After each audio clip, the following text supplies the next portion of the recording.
January 10, 2003. It was a cold winter night in East Pennsboro Township, Pennsylvania, a quiet suburb where people know their neighbors and evenings usually pass without incident. But inside a modest home on Wood Street, something was terribly wrong. Blue lights flashed across the house as police cars pulled into the driveway. Yellow crime scene tape stretched across the garage. Inside on the concrete floor lay 28-year-old Randy Lee Trimble. She was dead. What had started as an ordinary night ended in sudden, brutal violence that no one in the neighborhood could make sense of. Randy had been found by her husband, Brian Trimble, who called 911 in a panic. But as officers began to examine the scene, his account didn't line up with what they were seeing. The garage looked disturbed, furniture knocked over, drawers pulled open, but it didn't feel random. Nothing valuable was missing. The disorder felt staged, like it was meant to send investigators in the wrong direction. It didn't take long for police to realize this wasn't a burglary. Randy's injuries told a far more disturbing story. She had been strangled and stabbed 27 times. The sheer force of the attack showed she fought desperately to stay alive. What initially appeared to be a shocking act of violence soon took on a much darker meaning. This wasn't the work of a stranger. Randy hadn't crossed paths with the wrong person at the wrong time. She had been killed by someone she knew, someone she trusted. Randy was more than a case file or a crime scene photo. She was a speech pathologist who worked relentlessly, often holding down 2 jobs, trying to build the life she wanted. She talked often about having children someday, about creating a home filled with warmth and laughter. Friends remembered her as kind, devoted, and full of energy. Her mother, Nancy Chavez, later spoke about the last time she saw her daughter, just days earlier before leaving for a short trip, never imagining it would be their final goodbye. As the night wore on and investigators continued their work, word spread through the neighborhood. People stood outside in the cold, whispering, trying to understand how something like this could happen so close to home. And inside the garage, police were already reaching a troubling conclusion. This wasn't an accident, and it wasn't impulsive. What happened to Randy Trimble had been planned. What came next wasn't just a homicide investigation. It was the slow unraveling of a marriage and of motives that no one outside the home had seen clearly. As detectives dug deeper, they began to see that what looked stable on the surface was hiding something far more troubling. The discovery in the East Pennsboro Township garage on January 10, 2003 was only the starting point. When officers first stepped inside, it didn't take long to realize this wasn't a routine call. At a glance, the garage looked like the scene of a robbery. Drawers were pulled open, furniture had been knocked over, but the details didn't add up. Nothing of value was missing. No electronics, no jewelry, no cash. The mess felt intentional, like it had been created to tell a story that didn't quite fit. Randy had been strangled with a cord and stabbed 27 times. The violence was extreme. It showed she fought back, that there was a struggle, and that this wasn't a quick or impulsive act by someone passing through. That realization changed the direction of the investigation almost immediately. Detectives stopped looking for a stranger and began focusing on someone closer to Randy. The person who said he had found her, her husband, Brian Trimble, was no longer just a grieving spouse. He became someone police needed to take a closer look at. As the investigation moved forward, detectives began asking questions about Randy's life, her habits, her relationships, her day-to-day routines. They also spoke with her family. Her mother, Nancy Chavez, had been on a cruise just days earlier, unaware that she would soon be called home under devastating circumstances. Chavez had last seen Randy on January 4, 2003, before leaving for Florida. They talked several times that day. Nothing stood out. It was normal. The kind of conversation a mother and daughter have without giving it much thought. But when Chavez returned on January 11th, she wasn't met by family at the airport. She was met by detectives, and the news that her daughter was gone. And as investigators continued to piece things together, they began to notice cracks beneath the smiling photos and family descriptions. What started to emerge wasn't a story of stability and devotion, but one marked by pressure, conflict, and quiet desperation. What investigators would eventually uncover was that Brian Trimble had been pulled into a situation that had nothing to do with family or stability. He and a friend and co-worker, Blaine Norris, had been working on an independent horror film called Through Hike, a Ghost Story. What started as a creative outlet slowly turned into a source of stress. The project dragged on, money ran out, and debts began to pile up. It was built on late nights, borrowed gear, and big ideas, the kind of project fueled more by ambition than resources. But when Randy stepped in and put a stop to Brian's involvement, everything stalled. The film went nowhere. And according to investigators, that's when Brian's frustration took a darker turn. Inside the Trimble home, the line between fiction and real life began to blur in the worst possible way. Detectives later determined that Brian and Blaine had been planning Randy's murder for months. This wasn't spontaneous. The goal was clear: to collect on her life insurance policy. When Randy came home that evening after another long day focused on work and the future she was trying to build, she had no idea what was waiting for her. Blaine was already in the garage.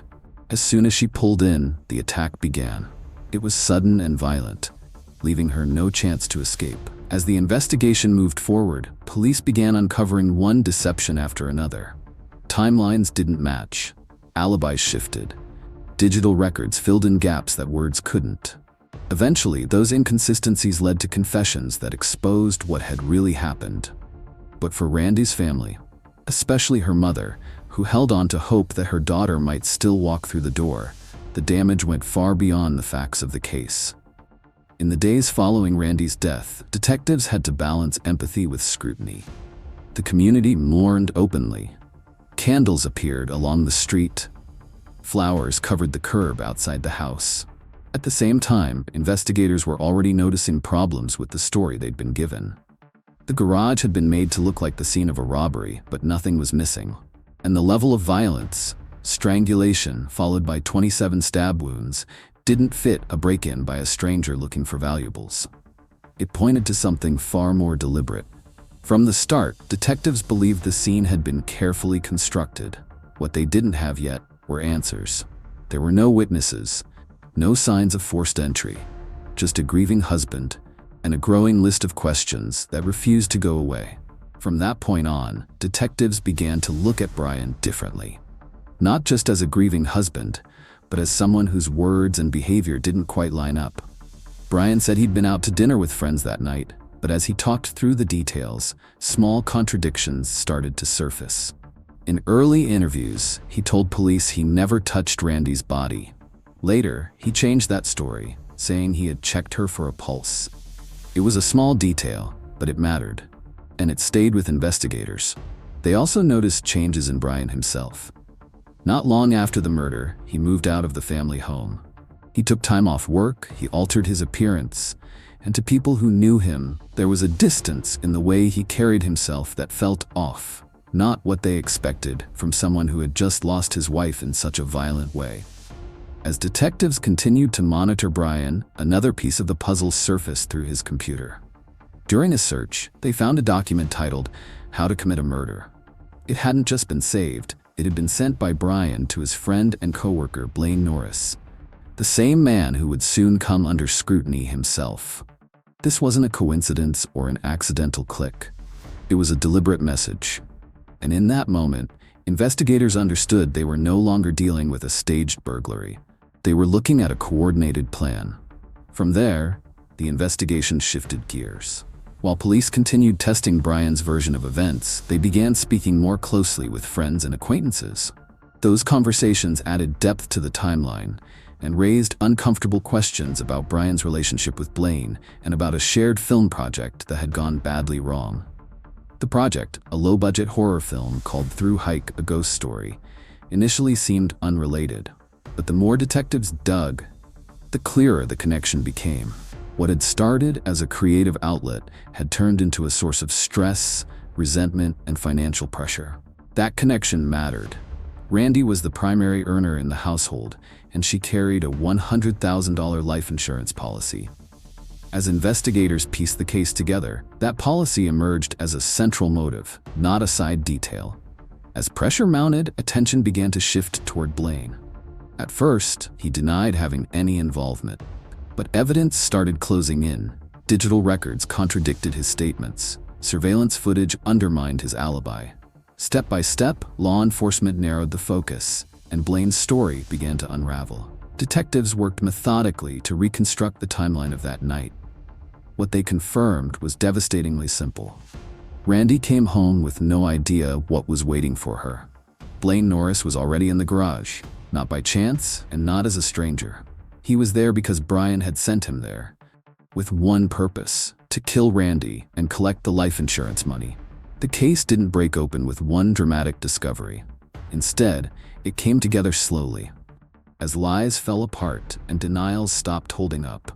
After hours of questioning, and only after prosecutors made it clear they would not pursue the death penalty in exchange for the truth, Brian finally confessed. He admitted that he had hired Blaine to kill his wife, offering him $20,000 from the payout they expected to receive from Randy's life insurance policy.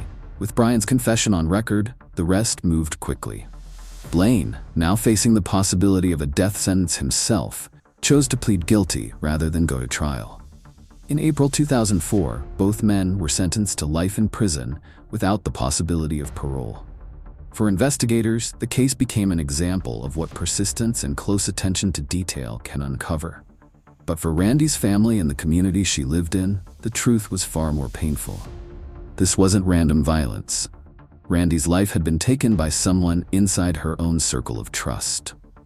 Brian's confession laid out just how much thought had gone into the crime. He talked about conversations they'd had ahead of time, about timing, logistics, and how it would be done. Blaine's role was direct and violent. He attacked Randy with a knife and strangled her, leaving behind clear signs of a struggle that investigators carefully documented. In court, that planning was laid out piece by piece. Prosecutors walked the jury through the motive, the steps taken beforehand, and the decisions made along the way. Life insurance paperwork, text messages, and files related to the horror film project were introduced to show that this wasn't impulsive. It had been thought through. Blaine Norris, facing the possibility of a death sentence, chose to plead guilty. His attorney focused on cooperation in hopes of avoiding a jury trial. Brian followed the same path, accepting a plea agreement that removed the death penalty in exchange for a full confession and a sentence of life in prison without parole. The courtroom heard from people who knew Randy, friends, co-workers, and family members. They talked about her kindness, her work, and the plans she had for her future. Photographs of Randy were shown as well, moments from her life that felt painfully out of place in a courtroom focused on how that life ended. Prosecutors were direct about what this case was and what it wasn't. This wasn't a sudden act driven by emotion. It was a planned killing, motivated by money and carried out under the cover of a staged crime scene. The messages between Brian and Blaine, the preparation, and the effort to mislead investigators all pointed to that reality. In the end, both men were sentenced to life in prison without the possibility of parole. The judge said the sentence reflected the seriousness of the crime and the harm it caused. Legally, the case was resolved. Emotionally, nothing was fixed. Through months of investigation, confessions, and testimony, the truth came out. Randy Trimble's story became a reminder of how trust can be broken in devastating ways, and how harm can come from people who are supposed to protect you. The trial ended. The verdicts were read. But for Randy's family, that moment didn't bring closure. It marked the start of living with loss, and with the absence of someone who should still be here. In the months after Randy's death, her mother, Nancy Chavez, found a way to keep moving forward. She turned her grief into action, speaking openly about domestic violence, betrayal, and the risks that can exist behind closed doors. Her focus wasn't abstract, it was personal. She wanted to honor Randy's life, and she wanted to make sure other families didn't have to experience the same loss. That work eventually led to the creation of Randy's House of Angels, a program designed to support children who have witnessed violence, abuse, or trauma. Through education, mentorship, and outreach, the program became a source of stability for families struggling to cope with fear and loss. In a very real way, Randy's name became tied to protection rather than tragedy. The legal system delivered its verdict, life sentences for Brian Trimble and Blaine Norris, but that didn't erase what had been taken. Randy's friends remembered her as someone who showed up for people, who gave her time and energy without keeping score. Losing her so suddenly, and in such a violent way, left a deep mark on the community. Outside the courtroom, Randy's case also became a warning. It showed how trust can be exploited, how financial pressure can turn dangerous, and how a crime can be carefully disguised as something it isn't. Investigators later said that without close attention to inconsistencies and digital evidence, her death might have been written off as a burglary, and the truth never uncovered. For Chavez, healing wasn't passive. It meant fundraisers, public talks, and long conversations with people who saw their own lives reflected in Randy's story. Each step was an attempt to give meaning to something that never should have happened, to make sure her daughter's name stood for more than the way she died. Years have passed since January 2003, but Randy Trimble hasn't faded from memory. Her story is still talked about in East Pennsboro Township and far beyond it, wherever people learn about the case. It's a story that includes love, betrayal, and loss, but also resilience. Randy's legacy doesn't live in court transcripts or old headlines. It lives in the children helped through Randy's House of Angels, in families who found support when they needed it most, and in conversations that might not have happened otherwise. Law enforcement professionals continue to reference the case as a reminder of why details matter, why staged scenes, shifting stories, and digital trails should never be ignored. The lessons learned from Randy's case have influenced other investigations, helping prevent mistakes and bring clarity where it might have been missed.